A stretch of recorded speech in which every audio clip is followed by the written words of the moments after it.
ભાઈ હશે, કોઈ કોઈના માસા હશે, કોઈ કોઈના મામા હશે, કોઈ કોઈના કાકા હશે ને કોઈ કોઈના પિતા હશે. વ્યક્તિ એક છે પણ વ્યક્તિત્વ અલગ અલગ છે. અને આ બધામાંથી મારે આજે વાત કરવી છે પિતા. પી એટલે પિતૃત્વ અને ત્યાગ એટલે ત્યાગની મૂર્તિ કે જેનામાં પ્રેમ, કરુણા, લાગણી, દયા અને સ્વયં ત્યાગની મૂર્તિ છે. એનું નામ પિતા. પિતા એટલે સહારો, પિતા એટલે આશ્રય, પિતા એટલે ઘર, પિતા એટલે અનમોલ છાંયડો, પિતા એટલે મહેનત, પિતા એટલે સહારો અને પિતા એટલે દુનિયાના સૌથી મોટા આશીર્વાદ. એન્કર શ્રીએ સ્ટાર્ટિંગમાં જ કીધું હતું કે આ દુનિયામાં માં વિશે તો ઘણું બધું લખાણું છે. આ દુનિયામાં માં વિશે ઘણું બધું લખાણું છે, ઘણું બધું બોલાણું છે અને ઘણું બધું કહેવાયું પણ છે કે માં તે માં બીજા બધા વગડાના વાહ. માં અને માતૃભૂમિ એ સ્વર્ગ કરતા પણ ચડિયાતી છે. પણ સાહેબ, જ્યારે દીકરીની વિદાય વેળાએ એ મંડપની કોરે કઠણ હૃદયનો બાપ ઊભો હોય ને, એ બાપ વિશે બહુ ઓછું લખાણું છે આ દુનિયામાં. આ દુનિયામાં જ્યારે આપણે બાપનો હાથ પકડ્યો હોય ને, ત્યારે કોઈના બાપની બીક ન લાગે. પણ જે દિવસે એ હાથ છૂટી જાય ને સાહેબ, એ દિવસે પોતાના ઘરની બહાર નીકળતા જ આપણને બીક લાગે છે. આ છે પિતા. અહીંયા મારા પરિવારજનો બેઠા છે, મને યુટ્યુબમાં જોવે છે. એકવાર મેં વિડિયો મૂકેલો હતો કે પપ્પાની ઓકાત શું છે આપણા જીવનમાં. ઘણા લોકો કહેતા હોય છે કે મારે મારા જીવનમાં પપ્પાની કોઈ જરૂર નથી. પિતા કોણ છે? હું ખુદ કમાઉં છું, મારું ઘર છે, મારી પત્ની છે, મારા બાળક બચ્ચા છે, મારે પપ્પાની કોઈ જરૂર નથી. ઘણા બધા આવું વિચારતા હોય છે.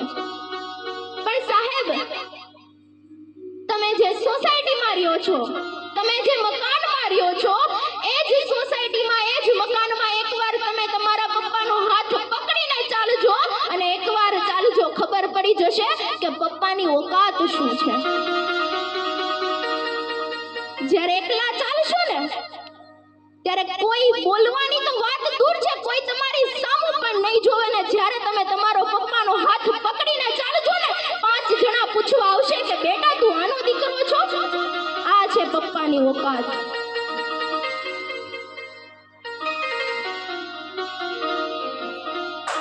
સવારથી લઈને સાંજ સુધી આ બધી માતાઓ ઘરનું કામ કરે છે.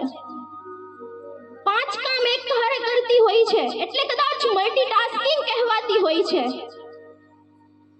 એટલે કદાચ એની તપસ્યા, એનો પરિશ્રમ, એની મહેનત બધાને દેખાતી હશે. પણ સવારે વહેલા ઉઠીને 4x4 ના ટેબલ પર સવારથી લઈને સાંજ સુધી એક છતની નીચે બીજી જગ્યાએ ગયા વગર સતત હીરા ઘસવા, પૈસા આવે એનાથી પરિવારનું ભરણ પોષણ કરવું, પત્નીને ખુશ રાખવી, બાળક બચ્ચાને ખુશ રાખવા, એની નિશાળની ફીસ ભરવી, બા દાદીનું ધ્યાન રાખવું, પરિવારને ફરવા લઈ જવો અને સાથે સાથે વ્યવહાર પણ સાચવવો. આ કામ ફક્ત ને ફક્ત એક જ વ્યક્તિ કરી શકે છે અને એનું નામ છે બાપ.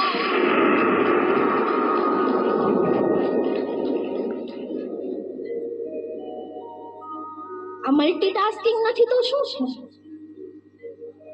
દેખાતું નથી. ઓફિસની અંદર કામ કરે છે અને માં ઘરે કામ કરે છે. ફરક આટલો જ છે. એટલે જ કદાચ મા બાપને આપણે ભગવાનનો એક સાથ માનીએ છીએ. અને પિતા વિશે મારે કહેવું છે કે પિતા હે તો રોટી મકાન और कपड़ा है. पिता है तो रोटी मकान और कपड़ा है. पिता है तो नन्हे से परिंदों के बड़े आसमान है. पिता है तो माँ की चूड़ी बिंदी और सुहाग है. पिता है तो घर में उजाला है.